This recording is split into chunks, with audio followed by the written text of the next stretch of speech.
Ignited Minds Tutorials, a renowned educational platform, has recently released an informative video on the topic of periodic classification of elements in chemistry for Class X Science. This enlightening tutorial aims to simplify the concept and enhance the understanding of students in this crucial subject. The video begins by introducing the periodic table and its significance in organizing various elements systematically. It dives into the historical development of the periodic table, highlighting the contributions of scientists like Mendeleev and Moseley. Exploring the periodic trends, the tutorial explains concepts such as atomic number, mass number, and valency. It sheds light on the periodicity observed in properties such as atomic size, electronegativity, and ionization energy across periods and groups. To aid comprehension, the video employs clear visual aids and examples, making it easier for students to grasp the concepts. It delves into the classification of elements into metals, nonmetals, and metalloids, elucidating their unique characteristics and chemical reactions.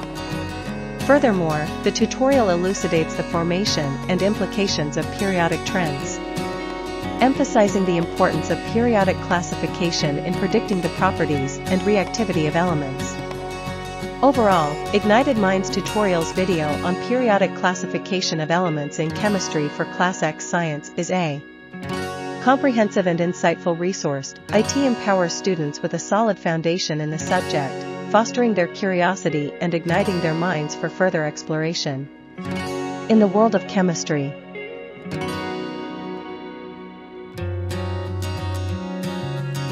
PYQs and we will finish off with this chapter. Okay. According to Mendeleev's periodic law, properties of elements are a periodic function of.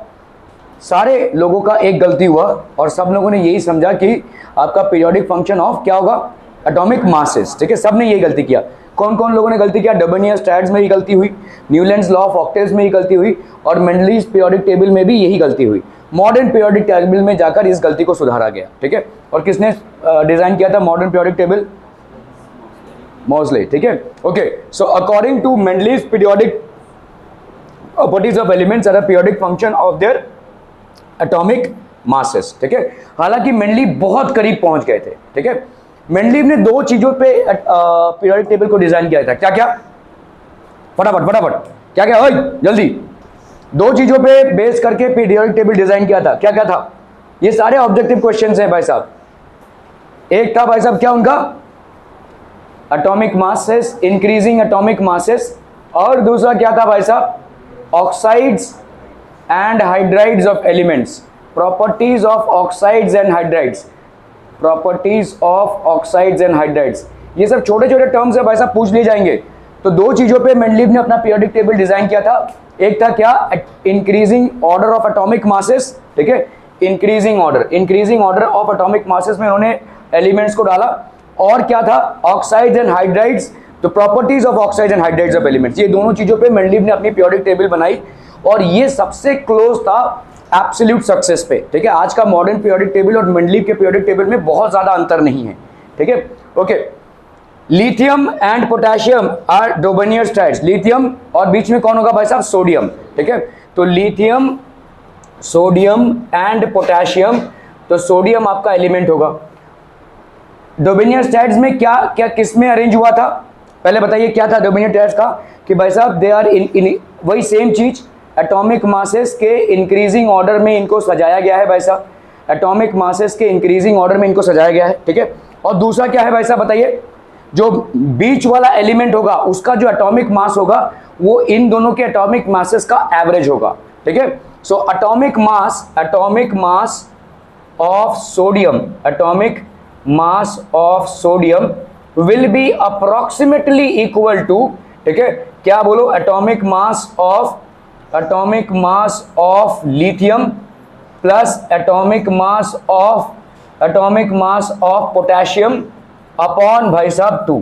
ठीक है, लगभग 23 है उसका, तो 24 आ सकता है या 22.5 आ सकता है, ऐसा आ सकता है. ठीक है, so in this case it will be sodium is the middle element in Dobenius triads for alkali elements. ठीक है, okay, find the odd one out भाई साहब, जिंक, फास्फोरस, सोडियम, आयरन। ठीक है, तो जिंक हो गया या आयरन हो गया या सोडियम हो गया। आपने देखा था भाई साहब, मेटल्स को हम left hand side of periodic table में रखते हैं और नॉन मेटल्स को ऊपर राइट हैंड साइड में रखते हैं। राइट हैंड साइड में आता है आपका फास्फोरस, लेफ्ट हैंड साइड में आपके ये सारे एलिमेंट्स आ जाएंगे, जिंक, एल्यूमिनियम, सॉरी एल्यूमिनियम तो यहाँ पे नहीं है, जिंक, सोडियम, आयरन, ये सब आपके लेफ्ट हैंड साइड में आएंगे। ठीक है, सो यहाँ पे आपका क्या हो जाएगा, odd one is phosphorus because it's a non metal.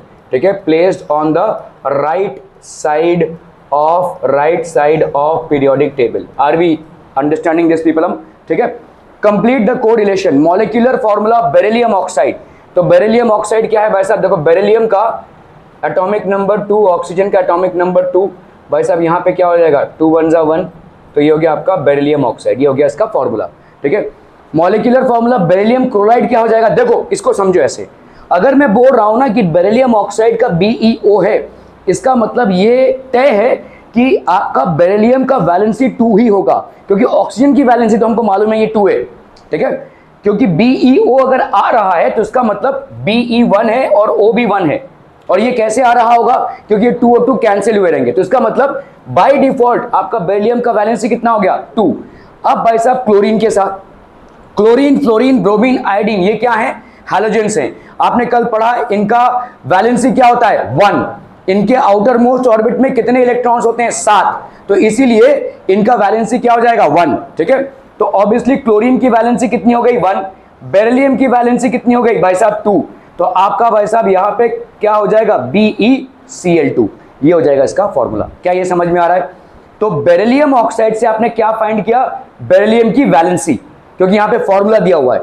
और क्लोराइड आपने पढ़ा है भाई साहब, क्लोरीन, फ्लोरीन, ब्रोमीन, आयोडीन, ये किस ग्रुप में आते हैं, 17th ग्रुप में आते हैं। ठीक है, 17th ग्रुप में आते हैं ये। 17th ग्रुप मतलब आउटर मोस्ट ऑर्बिट में कितने इलेक्ट्रॉन्स होंगे, 7। ठीक है, ये 7 इलेक्ट्रॉन्स है तो सबकी वैलेंसी क्या हो जाएगी, 8 - 7 दैट इज 1। ठीक है, तो क्लोरीन की वैलेंसी कितनी हो जाएगी, 1। तो Be का 2 और क्लोरीन का 1, सो ऑब्वियसली भाई साहब जो कंपाउंड बनेगा वो क्या हो जाएगा, BeCl2। ठीक है, सो यहां पे आपका क्या हो जाएगा, BeCl2। ठीक है, ग्रुप 1 किससे बना हुआ है, एल्कली मेटल से। क्या क्या है, lithium, sodium, potassium, rubidium, caesium, ये सब आपके भाई साहब क्या है, एल्कली मेटल्स हैं। ठीक है, और भाई साहब कौन सा ग्रुप आपका हैलोजेंस का ग्रुप होता है, ग्रुप 17, अभी हमने पढ़ा। ठीक है, सो आपका ग्रुप 17। ठीक है, ग्रुप 17। आप इस वो जो 1A 2A ये सब का टेंशन मत लीजिए, ये सब आपको नहीं पूछा जाएगा, आप सीधा ग्रुप 1 से लेकर 18 तक जाएंगे। 18th ग्रुप आपका 0 ग्रुप होता है बस। ठीक है, तो 1A 2A आपको याद करने की जरूरत नहीं है, सिर्फ नंबरिंग से चलिए। हैलोजेंस का ग्रुप होता है 17th वाला ग्रुप। ठीक है, okay, answer the following, in Dobereiner's test lithium, sodium and potassium, the atomic masses of lithium are. तो आपका भाई साहब लिथियम, तो यहाँ पे डोबेनिया का ट्राइड बना है किससे, लिथियम, सोडियम और पोटेशियम से। लिथियम का एटॉमिक मास बच्चा बॉडी कितना है, 6.9। ठीक है, सोडियम पोटेशियम का एटॉमिक मास कितना है, 39.1। तो पोटेशियम का कितना होगा, सो पोटेशियम का एटॉमिक मास हो जाएगा 6.9 प्लस 39.1/2। ठीक है, यही डोबेनियस ट्राइड था भाई साहब। एटॉमिक मासेस में उन्होंने जब ऐसे एलिमेंट्स को अरेंज किया तो तिकड़ियाँ बनी, और तिकड़ियाँ जब बनी तो सरप्राइजिंगली जो आपका मिडिल वाला एलिमेंट था उसका एटॉमिक मास इन दोनों के एटॉमिक मासेस का एवरेज था। ठीक है, ओके, तो यहाँ पे कितना हो जाएगा बोलो, 9 + 1 ये हो गया 10, 6 + 1 7, 9 + 7 16, 3 + 1 4। ठीक है, इसको अगर अपने 2 से डिवाइड किया तो व्हाट डू वी गेट, 23 आ गया ये। Are we clear on this one? तो सोडियम का एटॉमिक मास कितना आ गया, 23। Are we clear on this one people, हम समझ में आता हम? ओके ओके ओके, तो देखो आपको जो मैं पढ़ा रहा था तो ये बार बार डीमेरिट्स, मेरिट्स ये सब आ रहे थे, तो क्या क्या डीमेरिट्स थे, बहुत बहुत कॉमन क्वेश्चन है, 2019 में पूछा गया है, 3 मार्क्स का क्वेश्चन है। How will you write this question? ठीक है, write merits of Mendeleev's periodic table. तो मेरिट्स क्या क्या है भाई साहब आपके? Merit, Mendeleev was the first to successfully classify all known elements. इसके पहले डोबेनियन ने जो क्लासिफाई किया था उसमें सारे एलिमेंट्स नहीं आए थे, सब में तिकड़ियां नहीं बन रही थी। न्यूलैंड्स लॉ ऑफ ऑक्टेव जो था वो कैल्शियम के बाद फेल हो गया।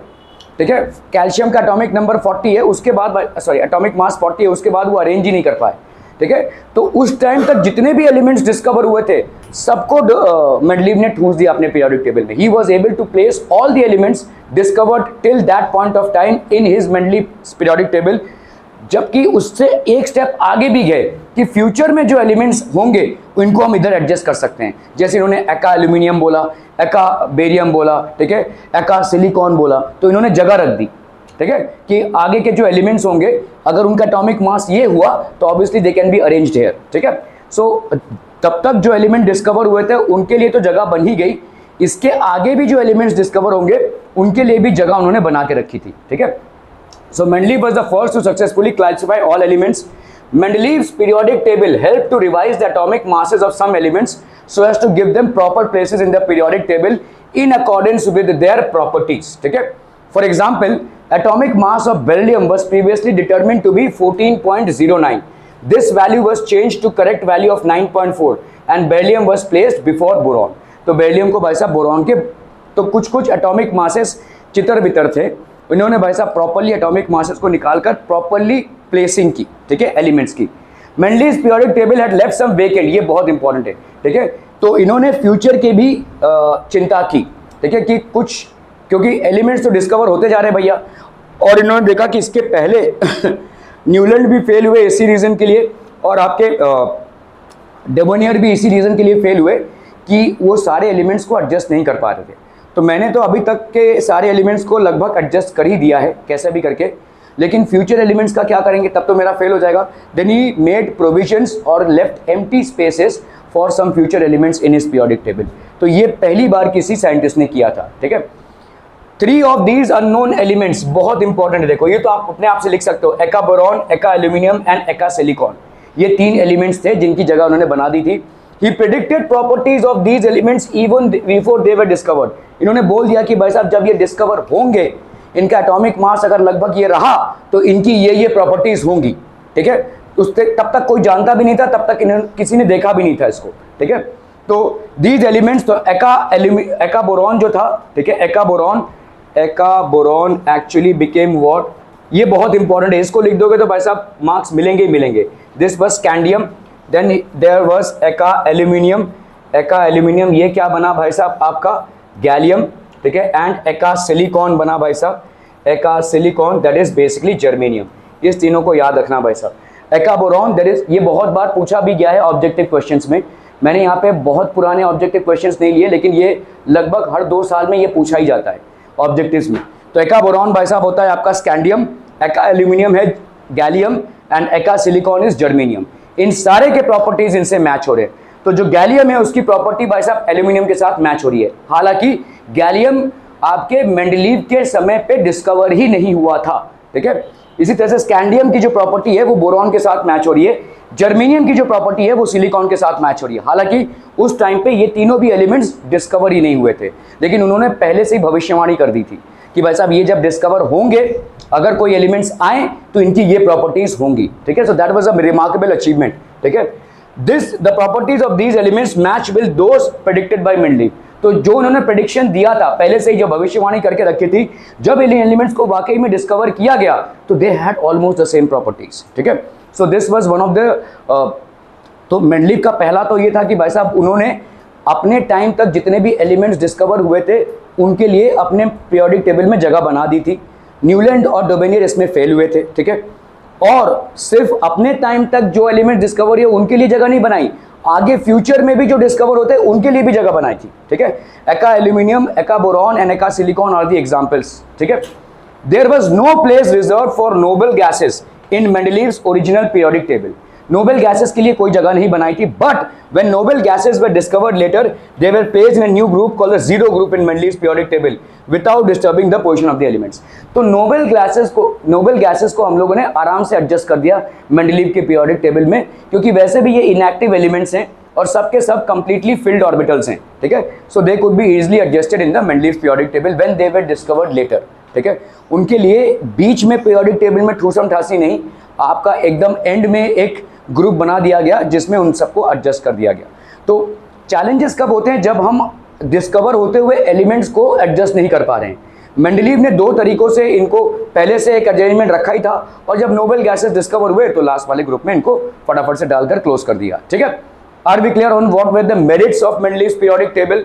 Merits, all elements discovered till then were adjusted to, he made spaces or left vacant spaces for future elements, predicting their properties in his periodic table. And when the zero group elements were discovered or inert gases were discovered, they could be easily placed without disturbing the positions of the current elements in the periodic table. क्या ये समझ में आ रहा है? ये हो गया आपके मेरिट्स, ठीक है, ये हो गया आपके advantages of Mendeleev's periodic table. Okay, अभी जैसे यहाँ पे देखो, टेकिंग इनटू कंसिडरेशन, 2019 का क्वेश्चन है, taking into consideration the period of elements given below, answer the following questions. ठीक है, तो ये आपका भाई साहब ऑक्सीजन का पीरियड है। ठीक है, oxygen, boron, carbon, nitrogen, beryllium, lithium. ठीक है, आप देख रहे हो एक्चुअली ऐसे चल रहे हैं हम। तो जो आपका सेकेंड ग्रुप है, फर्स्ट ग्रुप तो सिर्फ हाइड्रोजन और हीलियम का है, सेकेंड ग्रुप में लिथियम आता है, lithium, beryllium, nitrogen, carbon, oxygen, ये ऐसा जा रहा है भाई साहब। ठीक है, taking the consideration of the period of the elements given below, answer the following questions. तो आप देखो यहाँ पे आपका एटॉमिक रेडियस कम होता जा रहा है जैसे जैसे आप ऐसे जा रहे हो भाई साहब। ये आपका लिथियम का है कितना, 152 पिकोमीटर। ठीक है, बेरिलियम का है भाई साहब कितना, 111 picometer. Then you have nitrogen which is 74 picometer, carbon that is 77 picometer, boron that is 88 picometer. ठीक है, and oxygen which is 66 picometer. ठीक है, क्लियर है? आपको दिख रहा है भाई साहब ये ट्र भाई साहब, these are actually diminishing in size. What could be the reason? What is the reason? When we are moving from left to right in a periodic table, what is happening? The number of electrons in the outermost orbit are increasing. ये increase होते जा रहे हैं, और अगर ये increase होते जा रहे हैं तो centrally positive charge है वो भी increase होता जा रहा है, इसके वजह से ये diminish होता जा रहा है। तो यहाँ पे भाई साहब जो centrally positively charged nucleus है वहाँ पे चार्ज बढ़ता जा रहा है, क्योंकि यहाँ पे कितने हैं भाई साहब, 3 प्रोटॉन्स हैं, यहाँ पे कितने हैं, 4 प्रोटॉन्स हैं, यहाँ पे कितने हैं, 5 प्रोटॉन्स हैं, यहाँ पे कितने हैं भाई साहब, 6 प्रोटॉन्स हैं, 7 प्रोटॉन्स हैं, 8 प्रोटॉन्स हैं, सो ऑन एंड सो फोर्थ। तो प्रोटॉन्स जो हैं वो पॉजिटिवली चार्ज न्यूक्लियस को बनाते हैं, और जितना ज़्यादा इनका चार्ज बढ़ता जाएगा उतना ज़्यादा फोर्स इलेक्ट्रॉन्स एक्सपीरियंस करेंगी, और इलेक्ट्रॉन्स और प्रोटॉन्स में कौन सा फोर्स है, अट्रैक्टिव फोर्स है। तो भाई साहब ये ढांचा छोटा होता जाएगा, the size will keep on decreasing because of the increasing centrally positive nuclear charge। कल अपन ने ये पढ़ा था इसको कि when we are moving from left to right in a periodic table, the atomic radii or the atomic size decreases. Why? Because the centrally positive charge increases। ठीक है, and the electrons in the outermost orbit experience more force and hence the size diminishes। ठीक है, okay। So arrange the above elements in decreasing of the atomic radii। ये तो भाई साहब दिख ही रहा है हमको, ये तो अरेंज कर ही सकते हैं। State the period to which the above belong। सबके सब किस में बिलोंग करते हैं, ग्रुप 2 में। ग्रुप 3 का शुरुआत किस एलिमेंट से होता है, आई, बट ग्रुप 3 आई, सोडियम से होता है भाई साहब, it starts with sodium. Why this arrangement of elements is similar to the above period of the modern periodic table? तो आपका देखो यहाँ पे मेंडलीव ने इसको ऐसे अरेंज किया था, the arrangement matches with the second period of the modern periodic table because the elements were arranged in the decreasing order of their atomic radii। तो भाई साहब आपके modern periodic table में भी decreasing order of atomic radii। which of the elements has the biggest and the smallest atom? तो किसका सबसे ज्यादा बड़ा एटम होगा, ऑब्वियसली लिथियम भाई साहब, दिख ही रहा है हमको। ठीक है, and oxygen has the smallest element. What is the periodic trend observed in the variation of atomic radius while going from left to right in a period? So when you are moving in a periodic table from left to right in the same period, you will see that the atomic size or the atomic radii decreases. Reason? The centrally positively charged nucleus increases the central charge, and hence the electrons in the other orbits experience a much stronger force because of which they diminish in size। ठीक है, clear है भाई साहब, clear है? Okay okay okay, ऐसे ही questions बनेंगे भाई साहब। ओके, चलिए भाई साहब प्रैक्टिकल क्वेश्चन है यहाँ पे। ठीक है, सो ऑब्जर्व द फॉलोइंग। 2019 का क्वेश्चन है, 5 मार्क्स का क्वेश्चन है। देखो यहाँ पे आपको ये दिया हुआ है, हाइड्रोजन है भाई साहब, ये आपका पहला पीरियड हो गया, सेकंड पीरियड हो गया, थर्ड पीरियड हो गया, let's say this is the fourth period. तो फोर्थ पीरियड में से पोटेशियम को उठाया गया है। पोटेशियम का भाई साहब अगर आप देखोगे पहले ऑर्बिट में आपका 2 इलेक्ट्रॉन्स है, दूसरे ऑर्बिट में भाई साहब आपके 8 इलेक्ट्रॉन्स है, और तीसरे ऑर्बिट में 1 इलेक्ट्रॉन है। ठीक है, और इधर से आर्गॉन एटम को उठाया गया है, which is basically what, N inert gas. Inert gas के आउटर मोस्ट ऑर्बिट में 8 इलेक्ट्रॉन्स होते हैं, स्टेबल इलेक्ट्रॉनिक कॉन्फ़िगरेशन, तो 288, ठीक है। ओके, बहुत स्वाभाविक से क्वेश्चंस पूछे गए हैं। Right the atomic number of the first 2 elements in the second group, ठीक है, first 2 elements in the second group. तो यहाँ पे भाई साहब आपका फर्स्ट 2 एलिमेंट्स सेकंड ग्रुप कौन सा हो गया, ये वाला। एटॉमिक नंबर क्या हो जाएगा बोलो, 3 लिथियम का, और इसका कितना हो जाएगा 4।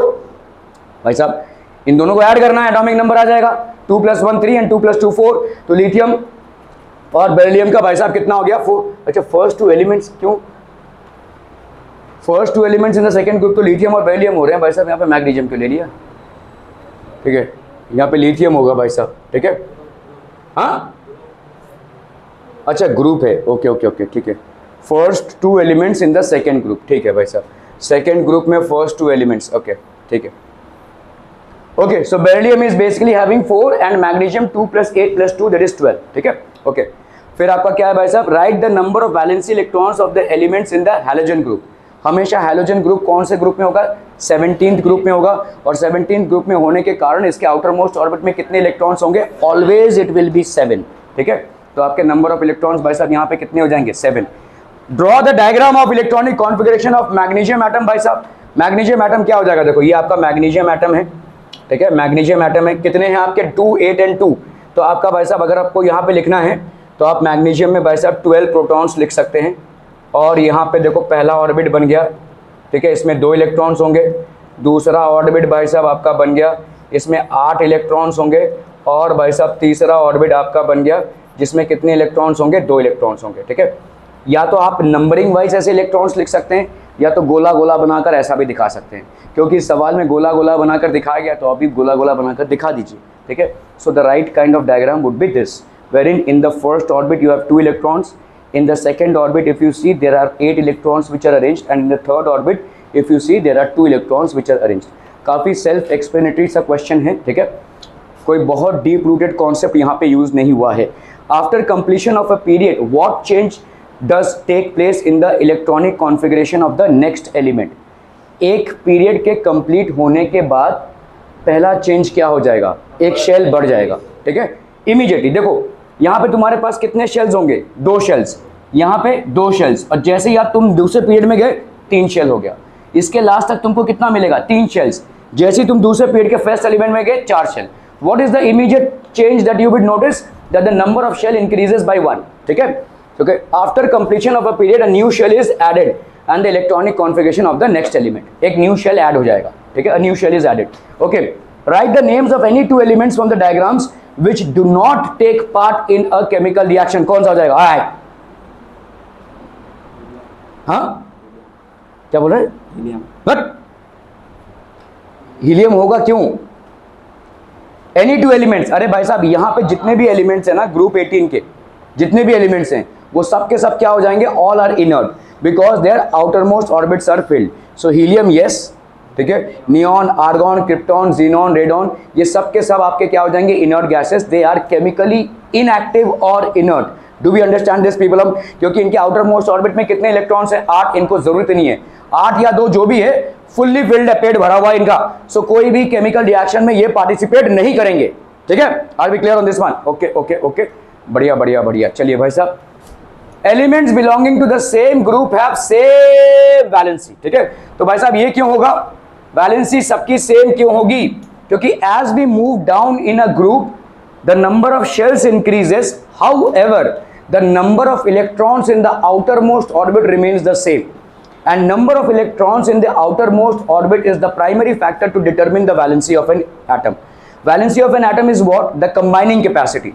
कंबाइनिंग कैपेसिटी, कहीं कहीं पे इलेक्ट्रॉन्स दिए जाते हैं, so those are donor atoms, जिनके आउटर मोस्ट ऑर्बिट में 1, 2 और 3 इलेक्ट्रॉन्स होते हैं, they are donor atoms, generally metal atoms, and the one which has 4 electrons generally forms a covalent bond, and the ones which have 5, 6 or 7 electrons in their outermost orbit are actually accepting electrons from other atoms, so these are acceptor atoms, ठीक है। तो यहाँ पे valency जो होती है वो determine होती है किससे, आपके आउटर मोस्ट ऑर्बिट में कितने इलेक्ट्रॉन्स हैं, which is valency electrons, and as we move down in a group the number of valency electrons are going to remain the same, ठीक है।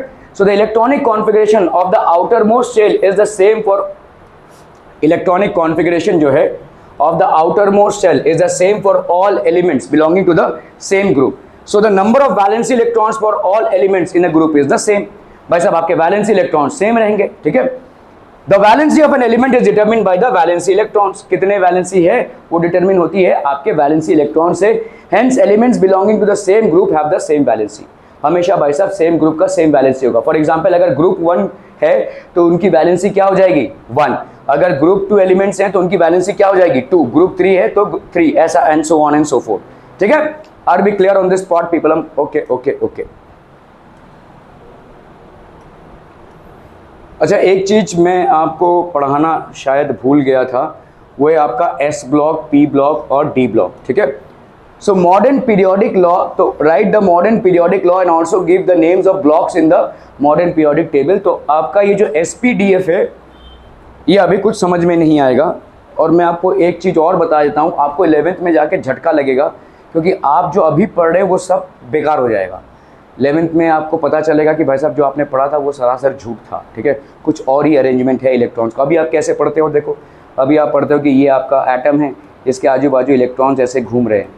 आप 11th में जाकर पढ़ोगे नहीं, ऐसे घूम नहीं रहे हैं, उनका क्लाउड है. ठीक है, खैर वो सब हम बाद में देखेंगे, अभी जो पढ़ना है और समझना है वो देखेंगे. ठीक है, ओके. तो ये जो SPDF है, these are basically electronic clouds. ठीक है, ये आपके 4 होते हैं, S, P, D और F. ये ऑर्बिटल्स होते हैं बेसिकली, और इनके हिसाब से क्लाउड्स बनते हैं. You are going to study this in the, तो ये आपके एलिमेंट्स भी इसके हिसाब से डिवाइड हुए हैं SPDF एलिमेंट्स में. ठीक है, so these are S, P, D and F elements. हाल फिलहाल इतना जानना आपके लिए काफ़ी है. ठीक है, okay. So modern periodic law क्या है ये जानना जरूरी है. ठीक है, the properties of elements are a periodic function of their atomic numbers. कल जैसे हमने देखा कि भाई साहब यहाँ पे क्या था, मेंडलीव का लॉ था, क्या था, the properties of elements are a periodic function of their atomic masses.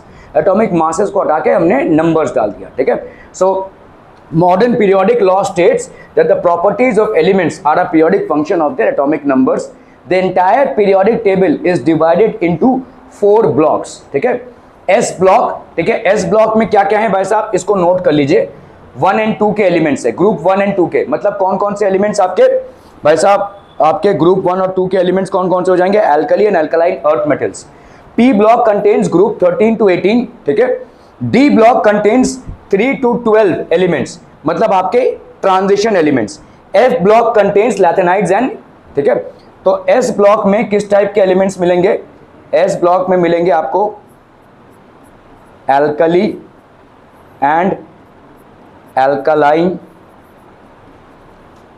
Earth metals. ठीक है, alkali and alkaline earth metals.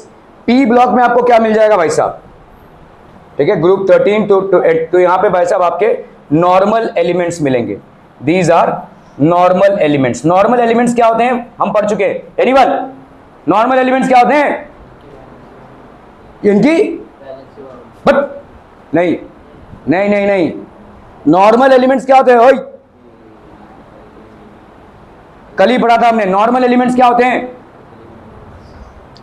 जिनका सिर्फ आउटर मोस्ट ऑर्बिट खाली हो. ठीक है, incomplete, they have only outermost orbit is incomplete. ठीक है, सिर्फ आउटर मोस्ट ऑर्बिट आपका इनकम्प्लीट होता है नॉर्मल एलिमेंट्स में. ठीक है, ओके. अभी आते हैं भाई साहब डी ब्लॉक में. तो डी ब्लॉक में किस तरीके के एलिमेंट्स हैं बच्चा बाड़ी, डी ब्लॉक में है आपके कंटेन्स ग्रुप 3 to एलिमेंट्स. इनको अपन क्या बोलेंगे, transition elements. What are transition elements, transition elements क्या होते हैं, नया ट्रांजिशन एलिमेंट्स क्या होते हैं, outermost and next to outermost both are incomplete. ठीक है, so the outermost, यहां पे क्या हो जाएगा भाई साहब, the outermost and next to outermost both are incomplete. मैंने एक नाम बताया था, इसका क्या होता है, गुड. ठीक है, ये हो जाएगा भाई साहब आपका पेनल्टीमेट शेल बोलते हैं. नेक्स्ट टू आउटरमोस्ट जो होता है उसका दूसरा नाम पर्यायवाची भाई साहब क्या हो जाएगा, पेन अल्टीमेट शेल. ठीक है, penultimate shell. Are we clear on this one people? ठीक है, समझ में आता हम? Okay okay okay. F block में भाई साहब लैथेनाइड और एसिटिनाइड सीरीज हैं। ये लैथेनाइड और एसिटिनाइड क्या होते हैं भाई साहब, किस टाइप के एलिमेंट्स हैं, इनको अपन बोलेंगे inner transition elements. Inner transition elements, inner transition elements मतलब क्या हो जाएंगे, बोलो भाई साहब, outermost, next to outermost and next to outermost, तीनों आपके इनकम्प्लीट होंगे। ठीक है, तो आपका आउटर मोस्ट, ठीक है, फिर आपका भाई साहब next to outermost, outermost, next to outermost and next to outermost. मतलब कैसा है, ये लास्ट हो गया, ये सेकंड लास्ट और ये थर्ड लास्ट। ठीक है, ये सब के सब आपके इनकम्प्लीट होंगे। All these will be incomplete and they basically are the lanthanide and actinide series. Generally in a periodic table they are represented in the bottom. ठीक है, हम उसको जो नीचे दिखाते हैं वो आते हैं। ठीक है, ओके, क्लियर है भाई साहब, are we clear on this one people हम? ठीक है, तो ट्रांजिशन मतलब समझ में आ गया। एस ब्लॉक एलिमेंट्स आपके कौन से हो जाएंगे, alkali metals and alkaline earth metals, that is group 1 and group 2।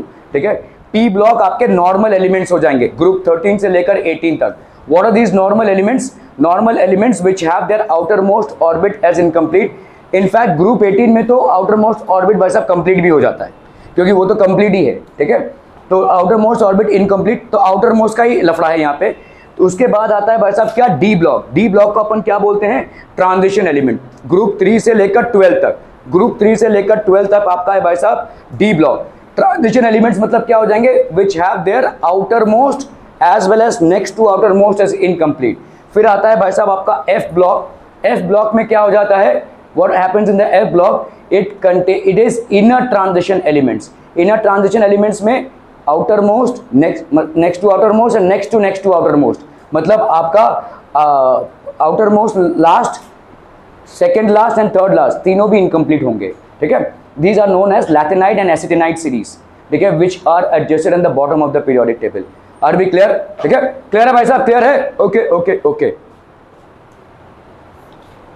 तुम लोग एडवांटेज में हो कि तुम्हारा पीरियोडिक टेबल का बहुत सारा हिस्सा यहाँ पे कवर हो जाता है।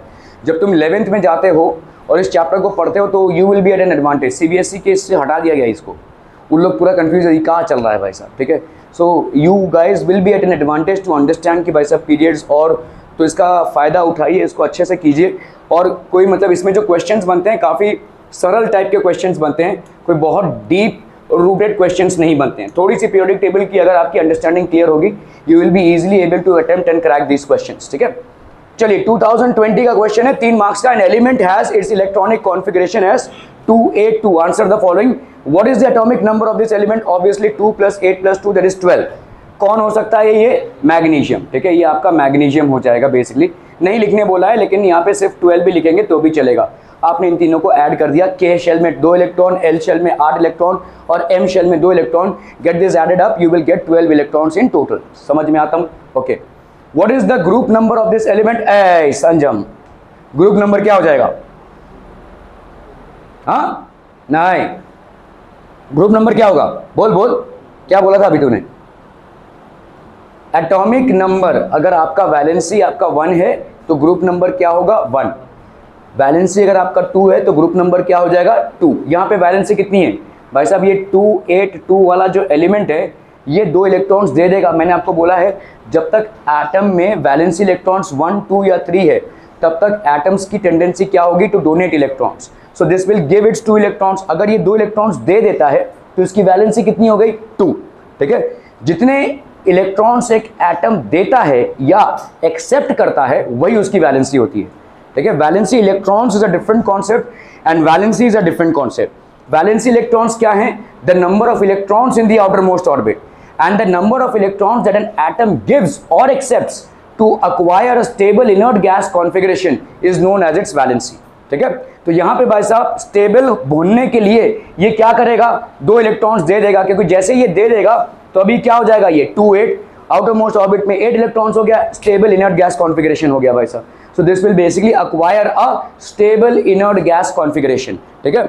ओके, सो अगर ये 2 इलेक्ट्रॉन्स देने से ऐसा करता है तो इसकी वैलेंसी कितनी हो गई भाई साहब 2। अगर वैलेंसी 2 हो गई तो भाई साहब कौन सा ग्रुप हो जाएगा इसका, ग्रुप 2, ठीक है। To which period does this element, which group does this element belong, तो आपका वैलेंसी है भाई साहब 2, since the element has a valency 2 therefore it will belong to group 2, ठीक है। अभी आप कैसे डिसाइड करेंगे कि कौन से पीरियड में ये बिलोंग करता है, by looking at the number of shells, ठीक है। जो पहले पीरियड में बिलोंग करता है उसका नंबर ऑफ शेल्स होगा 1, जैसे हाइड्रोजन और हीलियम है। जो दूसरे पीरियड में बिलोंग करता है उसका नंबर ऑफ शेल्स होगा 2, जैसे आपका हो गया लिथियम, लिथियम के 2 शेल्स हैं, ठीक है। और जो तीसरे पीरियड में बिलोंग करता है उसके नंबर ऑफ शेल्स कितने हो जाएंगे, 3, ठीक है। सो आपका to which period does this element belong, it belongs to period 3, ठीक है, because it has got 3 element, 3 orbits, ठीक है, 3 शेल्स, ठीक है। Since it has 3 shells, it belongs to period 3, ठीक है। Are we clear on this one people? Okay.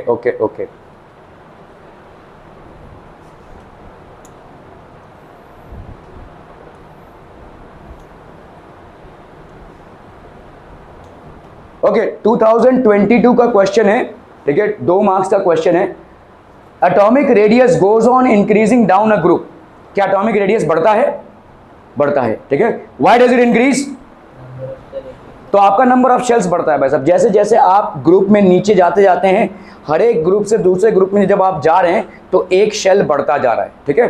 Since as we move down in a group, देखो इस तरह से पॉइंट में आपको आंसर लिखना है, ठीक है, पॉइंट में आंसर लिखना है यहाँ पे, ठीक है, ठीक है। As we move down from top to bottom in a group the number of shells increases, आपके नंबर ऑफ शेल्स बढ़ते हैं भाई साहब। The outermost electrons go further and further from the nucleus, जितना भाई साहब इलेक्ट्रॉन्स की दूरी बढ़ती रहेगी न्यूक्लियस से उतना और वो फैलते जाएंगे, ठीक है। जैसे आप अभी पेरेंट्स की निगरानी में हैं, ठीक है, तो कंट्रोल में हैं, थोड़ा सा और बड़े होंगे तो हॉस्टल वगैरह में जाएंगे तो थोड़ा सा आपका कंट्रोल छूटता जाएगा, तब आपकी अय्याशियाँ चालू होंगी, है ना। फिर और बड़े होंगे, जब आप कमाने लगेंगे और ज़्यादा अय्याशियाँ चालू होंगी, है ना। फिर आप पैसे अपने से, तब आपके लिए दुनिया हो जाएगी, है ना। So you will be moving out of your parental control and you will be getting more and more loose and free, है ना। ऐसा ही इलेक्ट्रॉन्स के साथ भी होता है। जैसे वो भाई साहब यहाँ पे हैं तो मतलब जितना उनका दूरी बढ़ता रहेगा सेंट्रली पॉजिटिवली चार्ज, तो वो और फैलते रहेंगे भाई साहब, फैलते रहेंगे, तो इस तरह से वो फैलाव बढ़ता रहेगा, ठीक है। सो इसी तरह से यहाँ पे the outermost electrons go further and further from the nucleus. Nucleus हमेशा क्या होता है भाई साहब आपका, पॉजिटिवली चार्ज, ठीक है। न्यूक्लियस इज बच्चा party positively charge, nucleus is positively charge, ठीक है। The outermost electrons go further and further from the nucleus extending the radius and ultimately increasing the size of the atom even through the nuclear charge increases, even though the nuclear charge increases, भाई साहब ये बढ़ता रहेगा, ठीक है। Okay, hence atomic radius goes on increasing down a group, तो जैसे ही आप भाई साहब नीचे जा रहे हैं atomic radius आपका बढ़ता रहेगा। The atomic radius is primarily increasing because of the increase in the number of shells, और क्योंकि शेल्स बढ़ रहे हैं तो उनकी दूरियां भी, उन इलेक्ट्रॉन्स जो इलेक्ट्रॉन्स उन शेल्स में हैं उनकी दूरियां भी न्यूक्लियस से बढ़ रही है, तो फैलाव भी बढ़ता जा रहा है, ठीक है। ओके, चलिए भाई साहब इधर अपन मेंशन करेंगे demerits of Mendeleev's periodic table. तो आपने देखा एक क्वेश्चन आ चुका है जहां पे मेरिट्स को पूछा गया है, ठीक है, या एडवांटेजेस को पूछा गया है। ये दूसरा क्वेश्चन है जहां पे आप बेसिकली डिमेरिट्स को डिस्कस करेंगे। ये डिमेरिट्स को हम एनॉमलीज भी बोलते हैं, कभी कभी कंफ्यूज मत होइएगा, यहाँ पे ये वर्ड भी यूज हो सकता है, एनॉमलीज, ठीक है। डिमेरिट्स, डिसएडवांटेजेस, व्हाटएवर, ठीक है। Demerits of Mendeleev's periodic table, the whole number atomic mass of the elements cobalt and nickel is the same, that is 59। इनका भाई साहब जो एटॉमिक मास है, ठीक है, होल नंबर मतलब 59 है, एक का 59 पॉइंट कुछ है, दूसरे का 59 पॉइंट कुछ है, लेकिन एटॉमिक मास जो होल नंबर फॉर्मेट में वो 59 दोनों का सेम है। Therefore, there was an ambiguity regarding the sequence of these elements in Mendeleev's periodic table. Actually में भाई साहब थोड़ा सा आगे चला गया है ये, ठीक है। तो ये कैसे अरेंज करें, तो मेंडलीव ने ठूंस दिया था, ठीक है। Isotopes were discovered. आइसोटोप्स क्या होते हैं भाई साहब, isotopes are atoms of the same element which have the same atomic number but different mass numbers. ठीक है, तो अभी भाई साहब क्या हो गया कि आइसोटोप्स के डिस्कवर होने के बाद, ठीक है, जैसे क्लोरीन का आइसोटोप डिस्कवर हुआ, मैंने आपके साथ डिस्कस किया है। क्लोरीन का एक आइसोटोप है जिसका मास नंबर है 35, दूसरा आइसोटोप है जिसका मास नंबर है 37, हालांकि दोनों का एटॉमिक नंबर 17 है। अभी इनको कैसे अरेंज करोगे, क्योंकि आपका जो मेंडलीव का पीरियोडिक टेबल था that was primarily designed on the basis of increasing atomic mass numbers. How will you adjust these two elements which belong to the same element, that is chlorine, they having same atomic number but different mass numbers। अगर different mass numbers है तो दोनों की positioning अलग अलग होनी चाहिए, लेकिन प्रॉपर्टीज दोनों की सेम है। ठीक है, सो इसको कैसे अरेंज करेंगे। ठीक है, so isotopes were discovered long time after Mendeleev developed the periodic table. Isotopes have same chemical properties but different atomic masses, therefore isotopes could not be given a proper place in Mendeleev's periodic table। ठीक है, in Mendeleev's periodic table elements are arranged in an increasing order of atomic masses, however the rise in atomic masses is not uniform, hence it was not possible to predict the number of elements that could be discovered between two heavily elements। ठीक है, तो आपका भाई साहब rise atomic mass में uniform नहीं है कि भाई साहब देखो, जैसे एटॉमिक नंबर ना एक नंबर है, 1 के बाद 2, 2 के बाद 3, 4, 5, 6 ऐसे जा रहा है, लेकिन एटॉमिक मास ऐसे यूनिफॉर्मली राइज नहीं कर रहा है। किसी का एटॉमिक मास है भाई साहब लेट्स से 31.2, दूसरा वाला आपको 31.3 नहीं मिलेगा, दूसरा वाला शायद आपको मिल रहा है 31.7, तीसरा वाला आपको मिल रहा है लेट्स से 31.2 सॉरी आपका लेट्स से 9 ऐसा मिल रहा है। तो यूनिफॉर्म राइज इन मास नहीं है। ठीक है, there is no uniform rise in mass. Table elements are arranged in an increasing order of atomic masses, however the rise in atomic mass is not uniform। एकदम uniformly rise कर रहा हो ऐसा नहीं होता है, hence it was not possible to predict the number of elements that could be discovered between two heavy elements। ठीक है, no fixed position was given to hydrogen। देखो ये वाली जो तकलीफ है वो आज भी है। ठीक है, लोग जनरली बोलते हैं कि मेंडलीव की पीरियोडिक टेबल में ये तकलीफ है कि हाइड्रोजन को उसका सही स्थान नहीं मिला है, लेकिन ऐसा नहीं है। ठीक है, ये तकलीफ आज भी एग्जिस्ट करती है, दिस स्टिल एग्जिस्ट टुडे। ठीक है, क्योंकि हाइड्रोजन जो है वो एल्कली मेटल्स के साथ भी सिमिलैरिटी रखता है और हैलोजेंस के साथ भी सिमिलैरिटी रखता है, इसीलिए ये तकलीफ आज भी है। This problem still persist, it has not been terminated. ठीक है, no fix position was given to hydrogen in Mendeleev's periodic table because it resembled alkali metals as well as halogens. तो ये भाई साहब एल्कली मेटल्स और halogens दोनों के साथ रिजेंबलेंस रखता है, इनकी प्रॉपर्टी सेम है। क्लियर है भाई साहब, are we clear on this one? Okay okay okay okay, just one momentum people.